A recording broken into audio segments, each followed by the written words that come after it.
Picture this: two steaks sitting side by side, both born from the very same animal. They might have shared the same pasture, the same sky, yet on the plate, they represent two entirely different worlds of flavor and texture. It's a culinary paradox that has captivated chefs and food lovers for generations. How can two cuts of beef, separated by mere inches on the animal, deliver such profoundly different experiences? One promises a whisper of elegance, the other a roar of robust flavor. This isn't just about cooking, it's about understanding the very blueprint of the animal itself. On one side, we have the Filet Mignon, the aristocrat of the steak world. It's the epitome of tenderness. When you press a fork against it, the meat yields, melting like warm butter. Each bite is exceptionally lean, with a subtle delicate beefiness that doesn't overwhelm the palate. This tenderness is no accident. It comes from the tenderloin, a muscle that does very little work, leaving it incredibly soft and supple. It's a steak that values texture above all else, a luxurious experience defined by its softness. On the other side, the ribeye. This is a steak with character, a cut that isn't afraid to announce its presence. It doesn't just melt, it offers a satisfying hearty chew. When you slice into it, you see the secret to its power. Intricate waves of intramuscular fat, known as marbling. This isn't a steak that whispers. It bites back with a bold, intensely beefy and almost nutty flavor. As it cooks, that marbling renders down, bursting the meat from the inside out, creating an explosion of richness and moisture that the lean fillet simply cannot replicate. So what creates this dramatic divide? Many might think the secret lies in the hands of the chef. The precise temperature of the grill, a secret blend of spices, or perhaps the type of high-end pan used to achieve that perfect crust. And while technique is undeniably crucial for a great steak, it's not the source of this fundamental difference. The real secret is decided long before the steak ever feels the heat. It's the cut. The answer is written in the anatomy of the cow. It's a story of muscle, fat, and function. Where a muscle is located and how much work it does over the animal's lifetime dictates everything. Its tenderness, its flavor profile, and ultimately how it should be cooked and enjoyed. So, why does a ribeye taste so much richer than a filet? What makes a New York strip the perfect balance of flavor and tenderness? And how can you unlock the incredible potential of lesser-known cuts without breaking the bank? To answer these questions, we need to go on a journey, from the butcher's block to the science of the sear. We will explore the role of fat, collagen, and grain, and discover how understanding the cut is the key to mastering the art of steak. Steak flavor comes from three things: muscle activity, fat, marbling, and cooking technique. Muscles that work less become tender. Muscles that work harder develop stronger flavor. Rib, loin, chuck, belly, rump. When steak lovers speak of the undisputed king of flavor, one cut reigns supreme: the ribeye.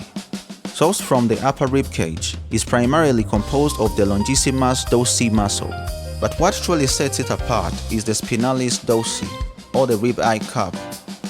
This smaller, crescent-shaped muscle that sits atop the main eye of the steak is often considered the single most delicious and tender bite on the entire animal, a treasure coveted by chefs and connoisseurs alike.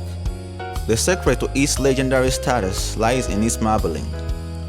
This intramuscular fat is the primary indicator of quality, which is why understanding USDA grades is crucial. A prime ribeye, the highest grade, will be laced with abundant fine waves of fat. Choice is a fantastic, more accessible option with moderate marbling, while Select is much leaner and will offer a less juicy experience.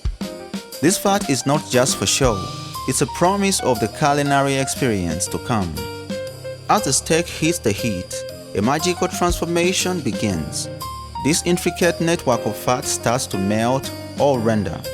It's a process of self-basting, where the liquid gold continuously bathes the muscle fibers from the inside out. This not only keeps the steak incredibly moist and succulent but also carries and distributes flavor throughout every single bite. It's this internal basting that makes the ribeye so forgiving to cook and so consistently delicious. To truly honor this cut, proper technique is essential. Pan searing in a screaming hot cast iron skillet is a classic method.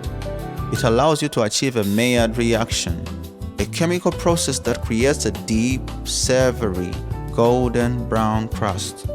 For an even richer flavor, add butter, crushed garlic, and herbs like thyme or rosemary to the pan towards the end of cooking. Tilting the pan and spooning this aromatic infused butter over the steak is a technique called arrosage or butter basting, which builds layers of complex flavor on the crust. But the most critical tool in your arsenal is a digital meat thermometer. For that perfect medium rare, you're aiming for an internal temperature of about 130 to 135 degrees Fahrenheit after resting. Pull the steak from the heat when it reaches around 125 degrees, as carryover cooking will cause the internal temperature to continue to rise. This resting period for at least 10 minutes is non-negotiable. It allows the muscle fibers to relax and reabsorb all those flavorful juices, ensuring your steak is tender and moist. When you finally slice into it or is against the grain, you will see the result of your patience. The ribeye offers a spectacular combination of textures, the firm, flavorful eye and the exquisitely tender melt in your mouth cup. It isn't the most tender steak, but it is without a doubt the most flavorful. If ribeye is indulgent, strip steak is disciplined. It treads heavy marbling for a thick fat cap that bastes the steak from the outside. This creates a steak with a signature firm texture and a straightforward, beef-forward flavor. The filet mignon comes from the tenderloin, the least used muscle in the entire animal.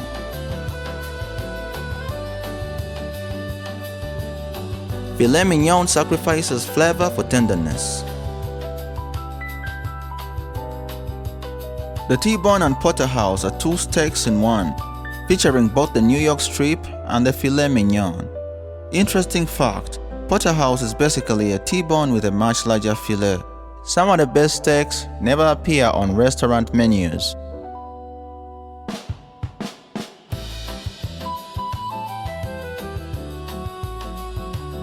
Take the hanger steak. There is only one per cow. Butchers used to keep it for themselves. While the love for steak is a universal language, every culture has its own dialect. Around the globe, local traditions and unique cooking methods have shaped how people celebrate this primal food.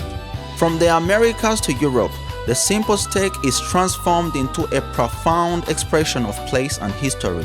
Let's explore some of the world's most iconic steak cultures. Our first stop is Brazil, home of churrasco, where one cut reigns supreme. Picanha. Known in the US as the top sirloin cut, this cut is defined by its thick layer of fat. Brazilians know this fat cap isn't for trimming, it's the secret. During cooking, it melts and bastes the meat, infusing it with incredible flavor. Seasoned simply with the coarse rock salt, the picanha is cured and cooked over an open flame. The result is a steak with a crispy, salty crust and a tender, beefy interior. Next, we travel to Tuscany, Italy for a steak that is as much a spectacle as it is a meal, the bistecca alla fiorentina. This isn't just any steak, it's a massive porterhouse or T-bone from the local Chianina cattle. Cut thick, at least 2 inches, is cooked for just a few minutes per side over a searingly hot wood fire. The rules are strict. No marinade, and it must be served blood rare. Once rested, it's carved and finished with a drizzle of high-quality olive oil. It's a minimalist masterpiece showcasing the pure flavor of the beef. Crossing the Atlantic to the central coast of California, we find a tradition born from the Spanish rancheros, Santa Maria-style barbecue. The star here is the tri-tip, a triangular cut from the bottom sirloin. Once a lesser cut, local ranchers in the 1950s discovered that when grilled whole, it was incredibly flavorful. The method is key. It's cooked over a live fire of native red oak, which imparts a unique smoky flavor. Seasoned with a simple rub of salt, pepper, and garlic, the tri-tip is slow roasted to a perfect medium rare. Every steak tells a story of muscle, movement, and fat. Understanding the cut is the first step to cooking the perfect steak. Next time you order steak, look beyond the menu name. Drop your comments below and let us know what you think. And please don't forget to subscribe to our YouTube channel for more info on topics like this. The tactile well.